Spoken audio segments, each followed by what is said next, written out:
តាំងវត្តអារាមមួយកន្លែងនេះនៅខាងខេត្តបាត់ដំបងជាកន្លែងសម្រាប់មនុស្សផងជាទីតាំងវត្តអារាមផងជាមន្ទីរពេទ្យផងធ្វើឲ្យយើងសម្លឹងឃើញហើយមានអារម្មណ៍ថាអំណោយអាធមមែនទែនបងប្អូនសុទ្ធតែឆ្អឹងលលាក្បាលមនុស្សសល់តាំងពីសម័យខ្មែរក្រហមហើយវត្តមួយកន្លែងនេះមានឈ្មោះថាវត្តសម្ដេចស្ថិតនៅក្នុងភូមិសម្ដេចឃុំតាពុនស្រុកសង្កែខេត្តបាត់ដំបងយើងនេះឯងបងប្អូនក៏ទៅស្រុកខ្មែរយើងមិនថានៅតំបន់ណាទេសុទ្ធតែមានឆ្អឹងលលាក្បាលបែបនេះដែលស្លាប់តាំងពីចំនួនបល័យពូជសាសពលពតមកបងប្អូនហើយវាពិតជាអំណោយអាធមមែនទែនដែលឆ្អាបឈាមចំនួនផ្ទៃក្នុងគ្នាឯងមិនទាន់ចប់ផងក៏បន្តធំក្លិនឈាមឆ្លៀនពៀនបន្តទៀតបងប្អូនវាពិតជាគួរឲ្យឈឺចាប់មែនទែនត្រង់ចំណុចនេះដែលយើងមិនដែលសប្បាយបាន100ឆ្នាំពេញដូចគេទេហើយយើងក៏លេចមកមើលកន្លែងតម្កល់ឆ្អឹងក៏ដូចជាតម្កល់ធាតុរបស់បងប្អូនយើងដែលបានស្លាប់តាំងពីចំនួនខ្មែរក្រហមបងប្អូនគឺគេដាក់តម្កល់ជាកញ្ចក់របៀបហ្នឹងដើម្បីឲ្យកូនចៅចំនួនក្រោយបានឃើញដូចជាបានគោរពបូជានិងរំលឹកនឹកគុណដល់បុព្វបុរសដូនតាខ្មែរយើងកាលពីចំនួននោះអញ្ចឹងណាបងប្អូនសម្រាប់ទីតាំងវត្តសម្ដេចនេះបើតាមតែខ្ញុំសួរព្រះសង្ឃនៅទីនោះលោកថាកន្លែងហ្នឹងកាលពីចំនួនហ្នឹងគឺគេធ្លាប់យកទៅធ្វើជាកន្លែងសម្លាប់មនុស្សផងក៏ដូចជាធ្វើមន្ទីរពេទ្យផងប៉ុន្តែ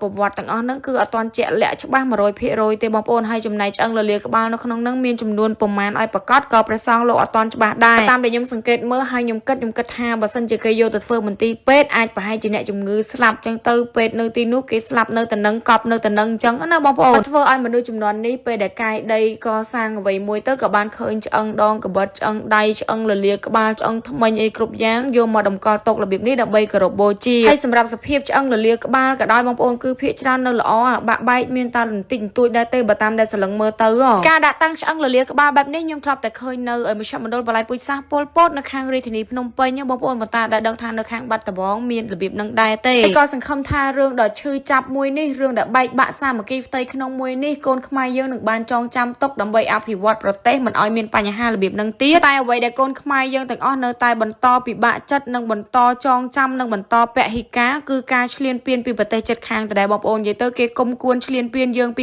1000ឆ្នាំមុនមិនដល់ពេលនេះគេនៅតែចង់ឈ្លានពានយើងដដែលដូនតាជំនាន់មុនលោកបានស្លាប់អស់ហើយប៉ុន្តែអ្វីដែលនៅចងចាំគឺដួងព្រលឹងរបស់លោកចាំមើលកូនខ្មែរយើងថាតើកូនខ្មែរយើងរក្សាទឹកដីបានយ៉ាងរបៀបម៉េចក៏លេចទៅមើលបរិវេណជុំវិញវត្តសម្ដេចវិញបងប្អូនគឺសម្បូរទៅដោយមុងចិនឬក៏កន្លែងកប់សាកសពជាលក្ខណៈសាសនាកាតូលិកបងប្អូននៅក្នុងវត្តអារាមក្រៅពីមានព្រះវិហារក៏មានជាសាលាឆាន់នេះដែរបងប្អូនសាលាឆាន់នេះផ្ទាល់គឺព្រះសង្ឃបានប្រាប់ខ្ញុំថាជាកន្លែងមន្ទីរពេទ្យដោយផ្ទាល់តែម្ដងបងប្អូនដែលចូលចិត្តវីដេអូនេះខ្ញុំជួបគ្នានៅវីដេអូក្រោយបាយបាយ